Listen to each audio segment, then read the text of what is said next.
I saw a bunch of news stories this morning that caused me some stress, and they were all part of the same theme. Can you guess what it is? Here are the 5 stories. I'll just mention really quickly, all from today. I'll basically just read you the headlines. Story number 1. Iranian officials are banned from Canada, but this former regime member landed in April. Mahdi Nasiri let the world know he was on his way to Canada in April. The former high-profile Iranian official posted a series of farewell photos, including a goodbye hug on Instagram for his more than 250,000 followers and everyone else to see. It's story number 1 from the CBC. Story number 2, self-identified Gazan Canadians are organizing countrywide encampment-style protests outside immigration offices and Parliament Hill. They're demanding that Ottawa accept family members of Palestinians already living in Canada. They're demanding that. That's from Juno News. Here's story number 3. A video going viral on Canadian social media shows Firas al-Najim chanting common Islamic Republic phrases in Persian, glorifying the Supreme Leader Ali Khamenei and chanting death to America in front of the U.S. consulate in Toronto. Al-Najim is the founder and head of Canadian Defenders for Human Rights Organization, an NGO that has taken pro-Islamic Republic stances publicly, such as lobbying the Canadian government during a committee hearing to remove the terrorist designation from the Iran-backed Hezbollah group in Lebanon. A couple more stories. Story number 4, Liberal appointee Senator Yuen Pao Wu, he's very, very pro-China, as you may know, served notice of a motion to, quote, examine the risks to Canada and Canadians of complicity in alleged war crimes committed by Jews. Wu was among 11 Liberal appointees, a 10th of the Senate, to sign petitions accusing Israel of genocide. We urge senators to do more. And then story number 5, Canada's spy agency is warning that a small but militant group of Sikhs are using the country as a base for promoting, fundraising, and planning violence in India in support of an independent homeland in Punjab, a caution some see as a sign of shifting policies towards New Delhi. Are you exhausted from those stories? Well, there's no rest for you yet. Every single day, 7 days a week, Mark Carney is bringing in another 5,000 people to this country, 5,000 a day, overwhelmingly from third world countries, almost none of whom have true background checks. You know, we don't do in-person immigration meetings anymore. You literally don't have to see anyone. It's all online. Used to be a thing that you had to be interviewed. That's long gone. Sort of the opposite now. It's as if the government is deliberately choosing to bring in the most antagonistic people possible. Stephen Miller, who's Donald Trump's deputy chief of staff, who focuses mainly on immigration, says that hostile immigrants, that is, people who have not broken the law yet, but simply people who actively say they hate America, should not be allowed in. And when you think about it, it's sort of obvious and basic and natural. I always compare immigration to a country to immigration to your home. As in, you have family members in your home and they have some rights there. You pretty much have to put up with them no matter what, at least until they're grown up. But if you have guests over to your house for dinner, let's say, well, they come under certain conditions that you can revoke at any time. Let's say there's a house at your guest for dinner. If he's rude and hateful, you can kick him out for any reason or no reason, in a way that you wouldn't, say, kick out your own child. But you can kick out a guest from your house, even if they're just rude, for example, or even if you're just tired. Why wouldn't we eject people who come to Canada to actively hate us, undermine us, destroy us, even before they act on their threats and do something illegal? Here's what the Canadian Citizenship Oath says. It's been changed recently to include Aboriginal politics, but listen to the last sentence. Let me read to you from the official Government of Canada page. I swear or affirm that I will be faithful and bear true allegiance to His Majesty King Charles III, King of Canada, his heirs and successors, and that I will faithfully observe the laws of Canada, including the Constitution, which recognizes and affirms the Aboriginal and treaty rights of First Nations, Inuit, and Métis peoples, and fulfill my duties as a Canadian citizen. I'm not sure why that treaty rights language is in there. That doesn't apply to individual citizens. It's a treaty between an Indian band, typically a century ago, and the Queen, as it was at the time. I'm not sure what that has to do with ordinary citizens.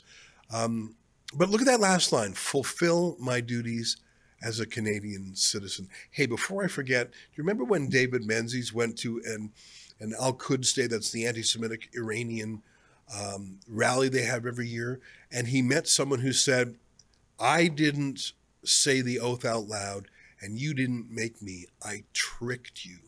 Remember that guy? Let me just give you a little throwback to that. So would you like to see Sharia law in Canada replace Canadian law? At some point it will. Because we have families, we are making babies. You're not. Your population is going down the slump. That's right? Yeah. And by 2060, according to Pew Research Institute, your research, by 2060, Muslims will be the biggest religious group the world over. Right. What are you going to do then? Actually, are you going to oppose Sharia? Like I said, I have met several Muslims who left Islamic nations and are horrified to see those elements of those countries following them over to Canada and the United States. What would you say to them? Muslims that want to live a secular lifestyle. You should go to your queen and tell her to change the laws.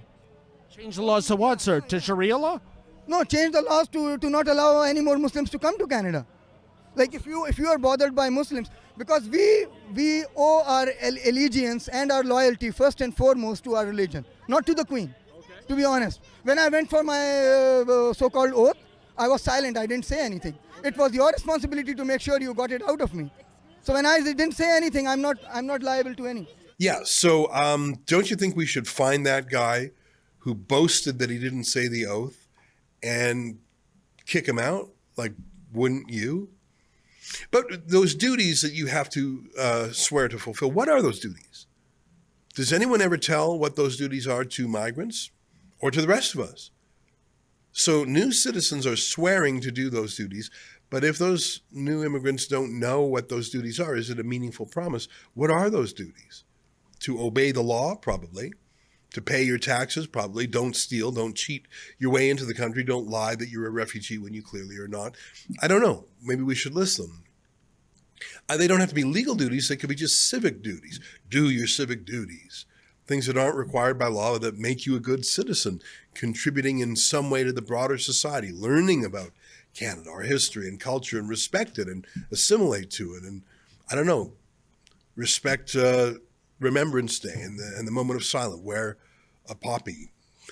I mean, even something as simple as giving blood. Why wouldn't you do that as a civic duty? Maybe serve formally in some way. I mean, I suppose the highest peak of that would be to serve in the armed forces. You don't have to. It's not a legal duty, but if you can, what a way of showing your civic duty and your loyalty to this country. Maybe volunteer in the community in some way. How about this?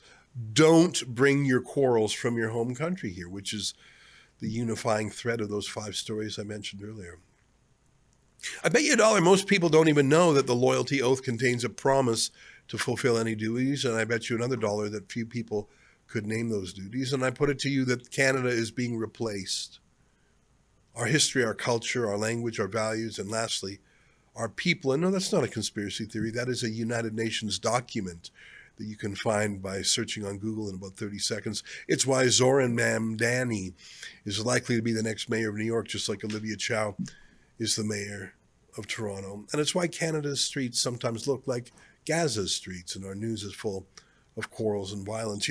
I go over to the UK and to Ireland a lot, and I brought back this campaign literature from when I was in the neighborhood of Runcorn and Helsby. Isn't that quite a British name? So the UK Reform Party it looks like a little newspaper story, Runcorn and Helsby's voice, and you can see Nigel Farage smiling there. It's basically a big campaign brochure, and Runcorn and Helsby was Labour overwhelmingly. It was one of the safest Labour seats in the entire country. And then Nigel Farage ran his campaign, and I just want to show you the 4 promises on the back. And you tell me if you think these would work in Canada. Number 1, and really the one that mattered, freeze immigration and stop the boats. That's how they come over there, stop the boats. Freeze immigration and stop the boats. By the way, do you think if Pierre Poilievre had said that in the campaign, freeze immigration and stop the planes, probably? The media would have squawked, the Liberals would have squawked, but you know who would have loved it? I think people, including other immigrants who are saying, what are we doing taking 2 million people a year? I'll just read the other 3 points since I'm here.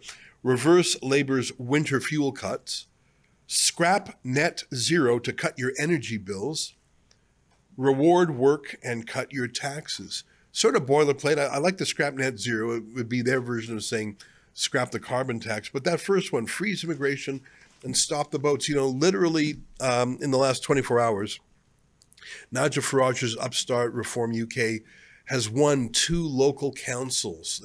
Like the UK is broken up a little bit differently than jurisdictionally than Canada is, but he's winning in town after town where the Labour Party used to be strong or the Conservative Party used to be strong. Nigel Farage leads the number 1 party in that country, and it is because of the only thing people know about that party.